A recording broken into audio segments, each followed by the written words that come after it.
다메섹에 예수 믿는 자들을 결박하기 위해서 결박해서 예루살렘으로 데려와서 감옥에 넣기 위해서 이제 다메섹에 갔는데 거기서 부활하신 주님을 만나게 되었죠.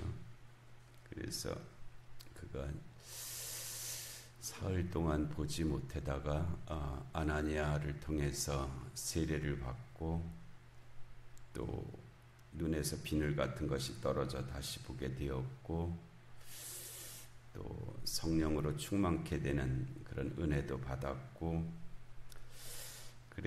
그리고 나자 그가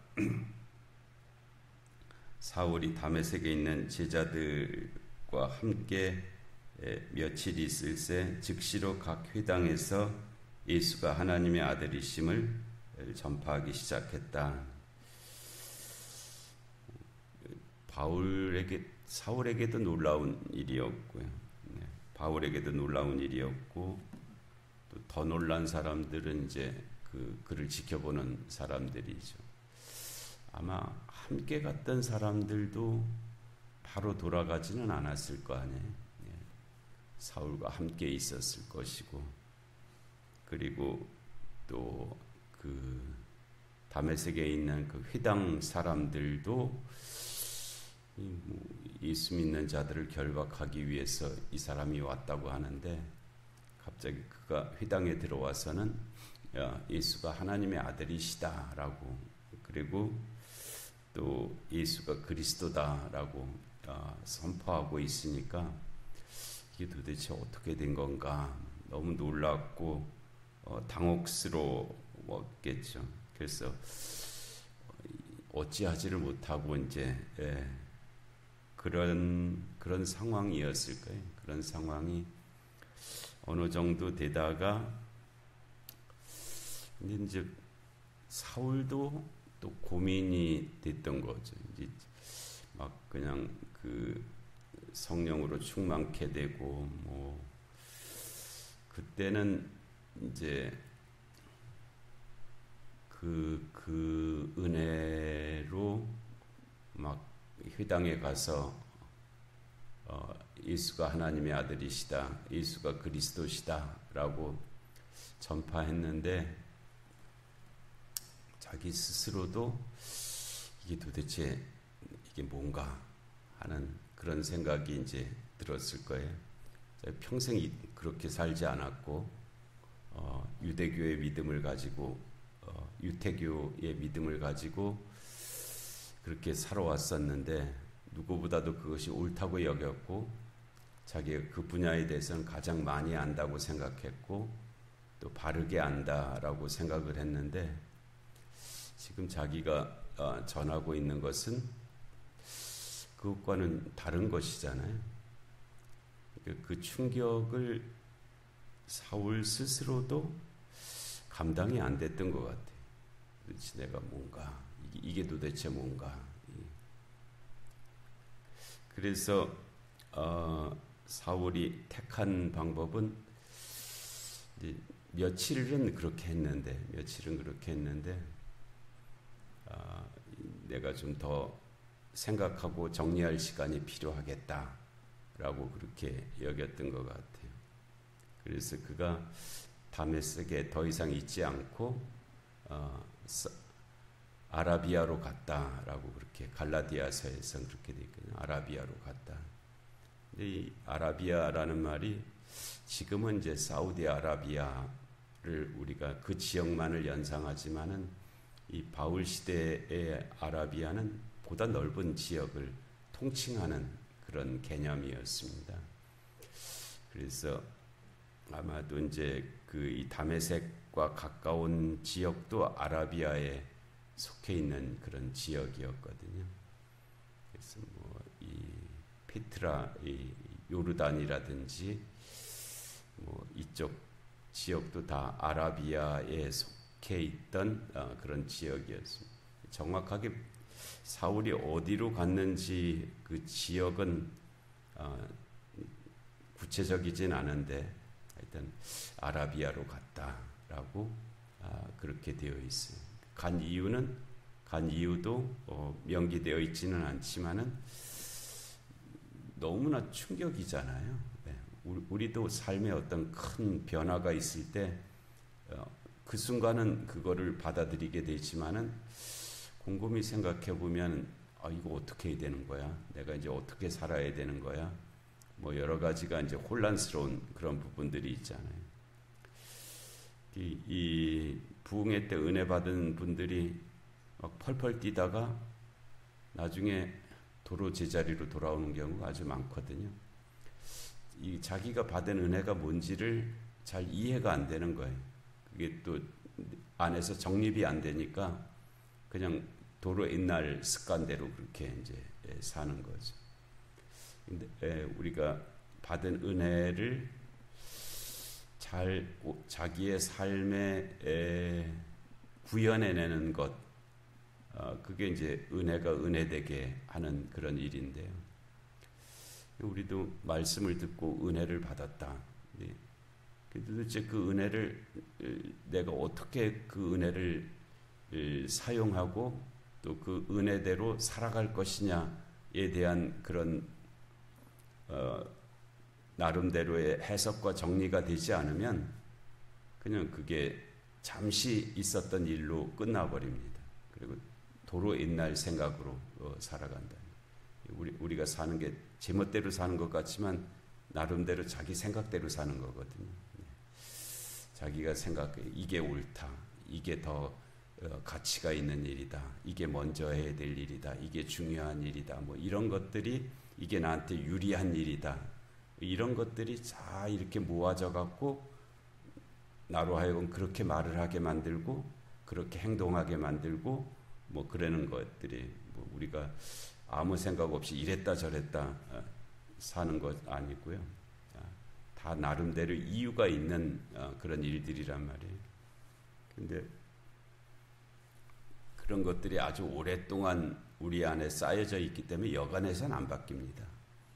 여간해서는 안 바뀌고 그대로 그렇게 살죠.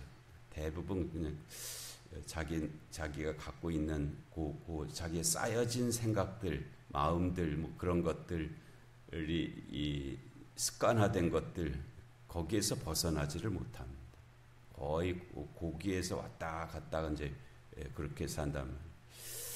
근데 이제 그게 바뀌어지는 것이 큰 충격인데요. 그 충격을 받아야 예전의 삶에서 바뀌어질 수 있거든요. 큰 어떤 충격을 받아야 다른 삶을, 다른 생각, 다른 말을 할 수 있어요. 이전에 내가 갖고 있던 것보다 더 센 힘이 나한테 들어와야 그게 바뀌게 되죠.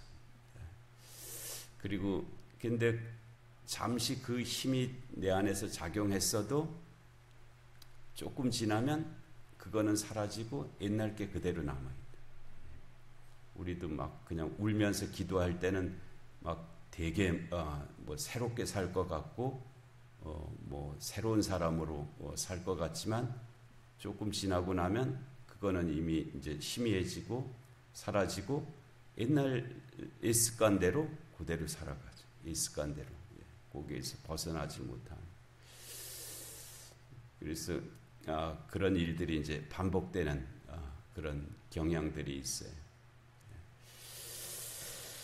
이제 바울에게 온 이 충격적인 이 사건에 대해서 바울은 나름대로 이제 고민이 생긴 거죠. 이게 도대체 내가 어떻게 살아야 되나? 앞으로 나는 어떻게 살아야 되나? 그런 고민이 있었고 그 고민에 대한 대답이 즉각적으로 주어지지 않았기 때문에 바울이 아라비아로 가서 무려 3년 동안 있었다. 3년 동안이나 깊이 생각한 거죠. 깊이 생각하는 도대체 나는 앞으로 어떻게 살 것인가? 어떻게 살아야 되나?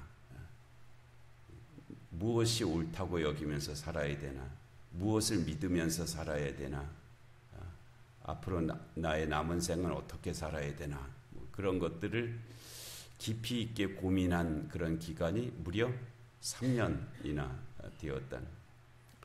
이 3년이 뭐 이제 시작하는 쪽에 좀 뭐 또 마치는 쪽에 그래서 꼭 365일을 채운 그런 3년일 수도 있고요.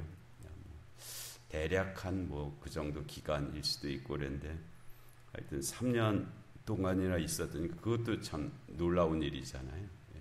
우리가 뭐 어떻게 해서 하면은 뭐 며칠 고민할 수는 있는데 며칠 고민할 수는 있잖아요. 그런데 무려 3년이나 내가 앞으로 어떻게 살아야 될까? 내가 뭘 믿고 살아야 될까? 거기에 대한 고민을 무려 한 3년이나 하고 다시 다메섹으로 돌아왔다는 거예요. 그러니까 3년 동안 그런 고민들을 하고 우리로 말하면 기도했다고 하는 게 좋겠죠.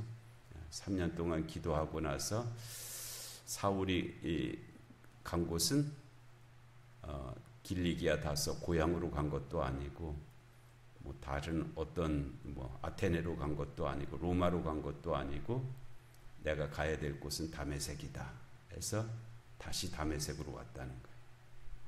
다시 다메섹으로 와서 거기에서 다시 이제 자기가 이전에 처음 그때도 예수가 하나님의 아들이시다, 예수가 그리스도다라고 회당에서 며칠 전파하였지만은 이제는 더 분명한 자기의 믿음을 가지고 다시 이제 다메섹에 와서 똑같이 전했겠죠. 예수가 그리스도시다. 내가 3년 동안이나 생각해 봤는데 기도해 봤는데 예수가 그리스도가 맞다. 이제 유대인들에게 나도 당신들만큼 유대인 중에 유대인이었고 바리새인 중에 바리새인이었다. 내가 공부로 말하면 나도 할 만큼 했다. 살기도 그렇게 살아왔다. 그런데 내가 이 다메섹에서 부활하신 주님을 만났는데 그래서 그거를 가지고 내가 3년 동안이나 고민하고 기도했는데 예수가 그리스도가 맞다. 라고 다시 와서 다메섹에서 이제 전파하기 시작한 거죠. 그 쟁점은 거기입니다. 유대인들은 예수가 그리스도가 아니라는 거예요. 예수가 그리스도가 아니라는 것이고요. 그때서부터 지금까지 그 대척점입니다. 그리고 기독교는 예수가 그리스도가 맞다라는 거예요. 거기서 유대교와 기독교가 갈라지는 것입니다. 유대교는 예수가 그리스도가 아니다라는 것이 유대교고요. 기독교는 예수가 그리스도다라는 것이 기독교입니다. 이 바울은 내가 3년이나 기도했는데 예수가 그리스도가 맞다라고 이 다메섹에 와서 이제 증거하니까 23절에 여러 날이 지나면은 그 다시 다메섹으로 그가 아라비아로 갔다가 3년 만에 다시 다메섹에 와서 예수가 그리스도가 맞다라고 전파한 것이 여러 날이 지났다는 뜻이에요. 여러 날이 지나면 그 안에 물론 이제 아라비아에서 3년이 포함된 여러 날입니다. 여러 날이 지나면 유대인들이 사울 죽이기를 공모하더니 저 살려둬서는 안 되겠다. 그럴 리가 없는데 예수가 자꾸 그리스도라고 한다. 그래서 이제 사울을 이번에 아예 죽이기로 그렇게 공모하였다는 거예요.